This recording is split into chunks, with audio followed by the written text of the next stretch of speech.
분명히 해야 할 일이 있어요. 마감은 코앞까지 다가왔고 머릿속에서는 100번도 넘게 지금 시작해야 해 라고 외치고 있죠. 그런데 정신을 차려보면 손은 어느새 휴대폰을 들고 있거나 갑자기 책상을 정리하고 있어요. 어제까지만 해도 거들떠보지 않던 지저분한 책상이 하필 지금 그렇게 중요해 보일 수가 없죠.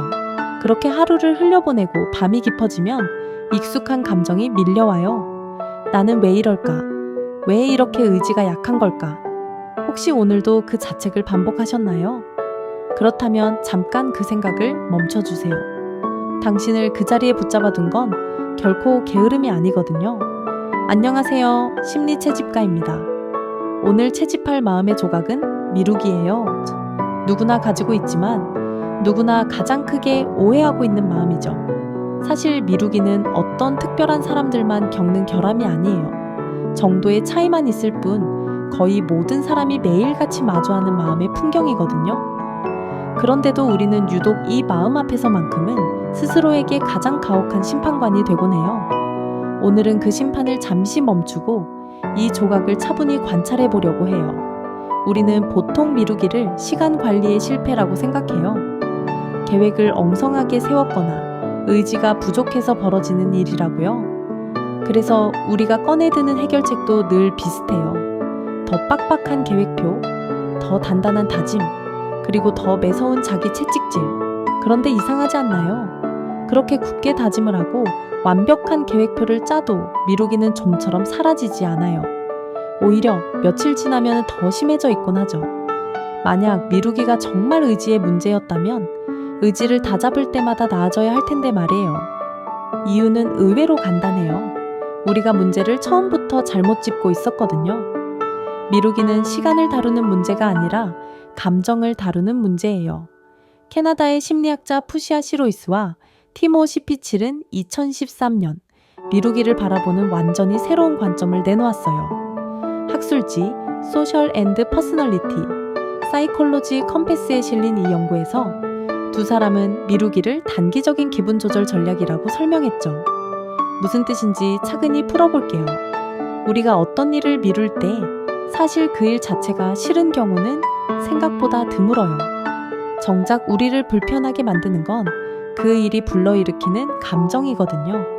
어디서부터 손대야 할지 모르겠는 막막함, 끝이 보이지 않는 지루함, 망쳐버릴지도 모른다는 두려움, 잘해내야만 한다는 부담감. 우리 뇌는 이 불편한 감정을 일종의 위협으로 받아들여요. 그리고 위협 앞에서 뇌가 가장 먼저 하려는 일은 당장 그 불편함에서 벗어나는 거예요. 해야 할 일을 슬그머니 치워두고 휴대폰 화면을 켜는 그 순간 막막함도 두려움도 거짓말처럼 사라지죠. 사실 뇌 입장에서는 더없이 합리적인 선택이에요. 아주 즉각적인 안도감을 얻었으니까요. 청소가 갑자기 즐거워 보이는 것도 같은 이유예요. 진짜 해야 할 어려운 일을 피하는 동안 만만하고 쉬운 일들이 그 빈자리를 채워주거든요. 무언가를 하고 있다는 작은 안도감까지 덤으로 얹어주면서요. 그렇게 1시간이 흐르고 또 2시간이 흘러요. 분명 쉬고 있는데 이상하게 마음은 조금도 편하지가 않죠. 진짜 해야 할 일이 등 뒤에 그림자처럼 계속 따라붙어 있으니까요. 쉬어도 쉰 것 같지 않은 이 묘한 피로감. 그게 바로 미루기가 우리에게 남기는 가장 은밀한 비용이에요.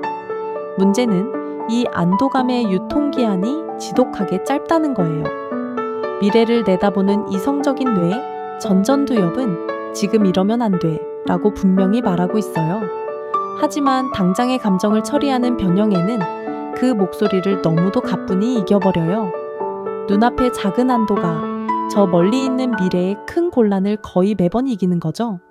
그래서 미루기의 대가는 언제나 미래의 나가 대신 치르게 돼요.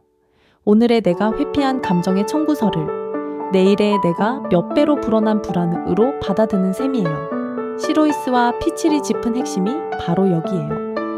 우리는 미래의 나를 마치 나와 상관없는 남처럼 대하고 있다는 거죠. 오늘의 나는 불편함을 잠시 미래로 떠넘기며 안도하지만 그 짐을 고스란히 떠안을 내일의 나는 분명 같은 사람인데도 자꾸만 잊히고 마는 거예요. 그런데 여기서 가장 안타까운 장면이 시작돼요. 미룬 다음에 어김없이 찾아오는 자책이죠. 나는 도대체 왜 이 모양일까? 이렇게 스스로를 몰아쓰면 어떤 일이 벌어질까요? 죄책감과 수치심이라는 또 하나의 불편한 감정이 마음에 차곡차곡 쌓여요.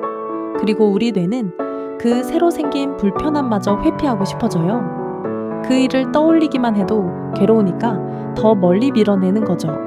결국 또 미루게 되는 거예요. 그러니까 자책은 미루기의 해결책이 아니에요. 오히려 미루기를 무럭무럭 키우는 가장 좋은 걸음에 가까워요. 채찍질이 강해질수록 우리가 회피하고 싶은 감정도 함께 덩치를 키우니까요. 어쩌면 우리는 지금껏 불을 끄겠다고 기름을 붓고 있었던 건지도 몰라요. 여기까지 들으셨다면 미루기라는 조각이 조금은 다르게 보이실지도 모르겠어요. 그건 고쳐 없애야 할 결함이 아니라 내 마음이 지금 무언가를 힘겨워하고 있다는 작은 신호거든요. 채집가의 시선으로 보면 이 조각은 미워할 대상이 아니라 가만히 들여다볼 대상에 가까워요. 그래서 오늘은 이 끈질긴 마음을 조금 다르게 다루는 3가지 심리 채집 도구를 준비했어요. 첫 번째 도구는 감정 채집이에요. 일을 미루고 싶어지는 바로 그 순간 내 마음을 가만히 들여다보세요. 그리고 이렇게 물어보는 거예요. 나는 지금 이 일에 무엇이 그렇게 불편한 걸까? 막막해서일까? 지루해서일까? 아니면 망칠까봐 두려운 걸까? 회피하던 감정에 또렷한 이름표를 붙이는 순간 그건 더 이상 정체 모를 거대한 괴물이 아니라 손에 쥐고 들여다볼 수 있는 작은 조각이 되어 다룰 수 있는 크기로 줄어드는 거죠. 예를 들어 볼게요. 보고서를 쓰기 싫다는 막연한 덩어리를 첫 문장을 어떻게 시작할지 몰라서 막막하다로 바꿔 적어보는 거예요. 그러면 우리가 마주할 상대가 분명해지죠. 거대한 보고서가 아니라 첫 문장이라는 작은 문제 하나로요. 감정에 이름을 붙이는 일은 막연한 두려움을 구체적인 할 일로 번역해주는 작업인 셈이에요. 두 번째 도구는 이분의 문턱이에요. 1927년 심리학자 블루마 자이가르닉은 흥미로운 사실을 발견했어요. 사람은 깔끔하게 완료한 일보다 하다가 만일을 훨씬 더 오래, 더 선명하게 기억한다는 거죠. 끝맺지 못한 일은 마음 한구석에 작은 긴장으로 남아 자꾸만 우리를 그쪽으로 끌어당겨요. 우리는 이걸 거꾸로 이용할 거예요. 한 번에 다 끝내겠다는 거창한 마음은 잠시 내려놓고 딱 2분만 정말 우습도록 작게 시작해보세요. 메일 제목 한 줄, 문서의 첫 문장 하나면 충분해요.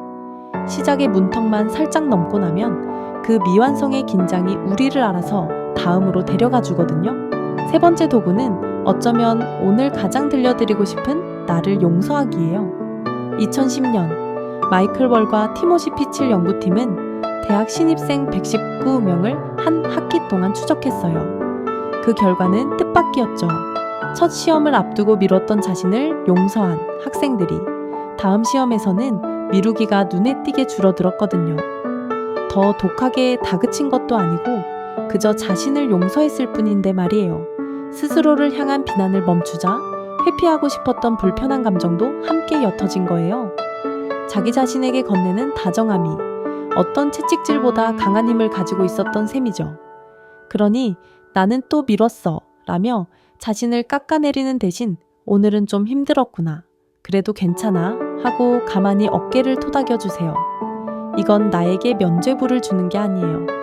오히려 다음 한 걸음을 가장 가볍게 만들어주는 가장 현실적인 전략이거든요. 오늘 우리가 함께 채집한 미루기라는 조각은 사실 게으름의 증거가 아니었어요. 불편한 감정으로부터 어떻게든 나를 지켜보려던 조금은 서툴고 다급했던 마음의 몸짓이었죠. 그러니 다음에 또 무언가를 미루고 있는 자신을 발견하더라도 부디 너무 미워하지 않으셨으면 해요. 대신 그 마음을 가만히 들여다보며 다정하게 물어봐 주세요. 내 마음이 지금 무엇을 그토록 피하고 싶었던 건지, 지금까지 마음에 희귀하고 아름다운 조각들을 모으는 심리채집가였습니다. 오늘 영상이 당신의 마음에 닿았다면 구독과 좋아요로 함께 해주세요. 당신의 평온한 내일을 응원합니다. 감사합니다.